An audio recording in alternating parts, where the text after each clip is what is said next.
Assalamualaikum warahmatullahi wabarakatuh. Alhamdulillah wassalatu wassalamu ala Rasulillah wa ala alihi wa sahbihi wa mawala. Saudara-saudaraku rahimakumullah yang saya muliakan, kembali kita bertemu dan kita tetap bersyukur kepada Allah atas segala nikmat yang Ia anugerahkan kepada kita bersama, terutama nikmat rahmat, taufik serta hidayah. Hidayah yang mendorong kita untuk mampu memanfaatkan kesehatan yang Allah berikan kepada kita, kesempatan yang Ia berikan kepada kita untuk peningkatan takwa, peningkatan ibadah kita kepadanya. Alhamdulillah. Pada pertemuan kali ini, saya mengajak kita untuk melakukan perenungan tentang begitu terbatasnya masa kehidupan kita sebagai umat manusia. Kemudian apa yang harus kita lakukan dengan menyadari keterbatasan umur itu. Ada satu riwayat di mana Rasulullah sallallahu alaihi wasallam tegaskan, inna a'mara ummati ma baina sittin wa sab'in. Sesungguhnya umur dari umat saya nanti itu berkisar antara 60 sampai 70. Sedikit sekali, kata beliau, umat saya yang akan melampaui dari batasan 70 itu. Dan kita menghadapi kenyataan begitu sedikitnya orang-orang tua kita yang saat ini berada di atas usia 70, usia 80 semakin sedikit, usia 90 bahkan 100 hampir tidak ada. Hampir tidak ada. Kalau toh juga ada, satu dalam satu desa belum tentu ada.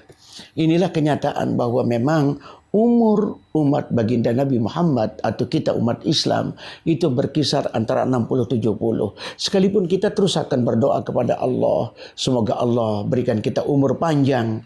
Ya Allah matawil a'marana. Ya Allah berikan kami umur yang panjang. Untuk apa? Untuk peningkatan ibadah kita, peningkatan ketakwaan kita kepadanya. Saudara-saudaraku rahimakumullah yang saya muliakan, kita kemudian sadari suatu saat Allah akan panggil kita. Allah akan panggil kita, bisa saja tidak pandang usia. Bisa saja orang dalam usia muda, bisa juga dalam usia setelah tua. Kapan saja Allah berkehendak, Ia ambil kita. Kita tetap berdoa semoga Allah berikan kita umur yang panjang. Ada ungkapan dari seorang ulama dalam bentuk syair, kam min sahihin yamutu bighairi illatin wa kam min alilin ya'ish hina minad dahr. Kata ulama dalam bersyair itu, betapa banyak orang sehat ia mati mendadak tanpa sakit terlebih dahulu.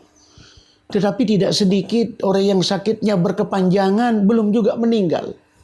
Sampai istilah kita, sampai kering air mata keluarga menangisinya. Belum juga meninggal, bahkan tidak sering terjadi keluarga yang lebih muda, keluarga yang tadinya menangisi dia, justru dia yang lebih dulu meninggalkan dunia yang fana ini.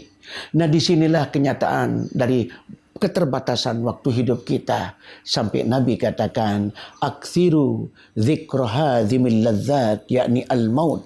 Kalian harus perbanyak ingat kepada sesuatu yang memutuskan tali kenikmatan hidup duniawi, yakni al-maut, itulah mati. Begitu mati, semua kenikmatan duniawi kita akhiri dan sudah kita tutup, dan tidak ada satupun yang akan ikut mengalir kecuali seperti apa yang diajarkan oleh baginda Rasul. Kalau ada harta benda yang diwakafkan, harta benda yang disedekah jariahkan, ada anak yang saleh, itu yang bisa, ada ilmu yang bermanfaat, itu yang akan terus mengalir. Bagi yang tidak punya tiga hal itu, idza mata ibnu adam inqata amaluhu illa min thalathin, sadaqatin jariyatin aw ilmin yuntafa'u bihi aw waladin salih yad'ulah. Kalau anak Adam sudah dipanggil oleh Allah, putus hubungan dia dengan dunia ini dan tidak ada amal perbuatan yang bisa bersambung dengan dia kecuali tiga. Ada sedekah jariyah, ada ilmu yang bermanfaat yang sudah dia kembangkan dan dikembangkan orang. Itulah keuntungan para alim ulama kita. Atau ada kemudian anak saleh yang kita tinggalkan.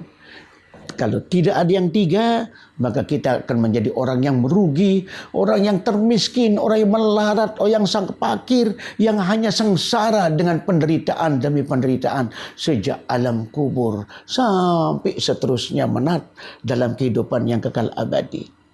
Oleh sebab itulah saya mengajak kita bersama merenungkan satu kebiasaan kita yang ditinggalkan oleh para alim ulama kita. Khususnya kita di Indonesia ini, baik di Lombok maupun di wilayah-wilayah lain, kalau masyarakat secara umum selalu salat tarawih pada rakaat pertama itu menggunakan surat At-Takatsur yang berbunyi A'udzubillahi minasyaitonirrajim. Bismillahirrahmanirrahim. Alhaakumut takatsur hatta zurtumul maqabir. Kalla sawfa ta'lamun. Thumma kalla sawfa ta'lamun. Kalla law ta'lamuna ilmal yaqin la tarawunnal jahim thumma la tarawunna 'ainal yaqin thumma la tus'alunna yawma idzin 'anin na'im. Saudara-saudaraku, di samping memang para imam-imam kita jarang yang hafiz, terutama di tingkat pedesaan, jarang imam kita hafiz. Dan yang kedua, untuk mempermudah ingatan jumlah rakaat salat yang sudah terlaksana. Disitulah kemudian para ulama memberikan contoh, ya, untuk rakaat pertama At-Takatsur sampai pada rakaat terakhir, yang menjelang rakaat terakhir di salat tarawih kita, Tabbat yada abi lahabin watab. Ini karena apa? Pas itu 10 salam. Setiap rakaat pertama dari urut-urutan Alhaakumut Takatsur. Bangun yang kedua, ya, kita pakai wal asri. Bangun yang ketiga, wailul likulli humazatil lumazah. Bangun yang keempat, alam tara kaifa, sampai yang terakhir pada menjelang kita berada pada salam yang terakhir kita menggunakan Tabbat yada abi lahabin watab. Apa hikmahnya? Itu sebenarnya penuh dengan peringatan-peringatan Allah. Semua surat-surat yang kita pakai sebagai surat-surat pendek yang kita pakai pada salat tarawih. Satu saja yang ingin saya kemukakan. Alhaakumut takatsur telah membuat kalian lalai oleh sikap takatsur, sikap ingin berbanyak-banyakan. Ingin harta, kalau bicara harta ingin banyak. Kalau berbicara soal yang lain, jabatan ingin tinggi, pengaruh ingin besar, posisi ingin penting. Itu bentuk takatsur, bentuk kompetisi yang dilakukan oleh umat manusia dalam kehidupan duniawi. Awas, tidak apa-apa itu, kata Allah. Asal kalian jangan lalai. Tetapi yang terjadi alhaakumut takatsur. Sungguh sikap takatsur, berkompetisi dalam berbagai kepentingan kehidupan, membuat kalian lalai dari zikrillah, membuat kalian lalai dari ibadah kepada Allah Subhanahu wa taala. Baru kalian tidak lalai, baru kalian akan sadar, baru akan tahu rasa hatta zurtumul maqabir, sehingga kalian masuk ke liang lahat. Kalau sudah berada di alam kubur, berada di alam barzah, baru tahu rasa di situ, merasakan akibat daripada semua perbuatan yang dia lakukan. Kalau dalam kehidupan duniawi ini serba lalai karena mengejar apa yang dikatakan berkompetisi tadi, lalai dengan berbagai macam alat-alat hiburan, maka yang akan terjadi adalah penyesalan demi penyesalan. Nah, disinilah Ramadan mengajak kita untuk menata sebuah kehidupan yang serius, menata kehidupan yang serba berhitung. Itulah yang dikatakan oleh Allah, oleh Rasulullah, man qama ramadhana imanan wahtisaban. Ihtisab itu dengan perhitungan-perhitungan pahala, perhitungan mendapatkan apa di akhirat kelak. Itu yang mendorong kita untuk tunduk kepada Allah pada bulan Ramadan berpuasa, untuk memperbanyak ibadah-ibadah malam kita berupa salat tarawih dan salat witir, dan mengembangkan kemampuan kita tadarus Al-Quran, mengembangkan berbagai macam zikir dan wirid. Itu untuk apa? Untuk kita meraih pahala besar di bulan Ramadan. Supaya apa? Supaya kita punya bekal yang banyak. Jangan terjebak kita dengan kelalaian demi kelalaian yang membuat kita lalai dalam ibadah kepada Allah Subhanahu wa taala. Ini saudara-saudaraku rahimakumullah, sehingga saya mengajak kita bersama bagaimana memanfaatkan Ramadan sebagai bulan yang dikatakan syahrul ibadah. Ibadah kita dilipat gandakan, saudara-saudaraku. Sampai dalam sebuah riwayat dikatakan kullu amal ibni Adam lahu. Semua anak Adam amal perbuatannya adalah baginya. Sedangkan puasa kata Allah wasaum li wa ana ajzi bih. Untuk puasa adalah untuk saya dan saya akan memberikan balasan. Untuk di luar puasa Ramadan, Allah melalui Rasulnya sudah menjanjikan al-hasanatu bi asri amthaliha. Satu perbuatan baik dibalas 10 kali lipat.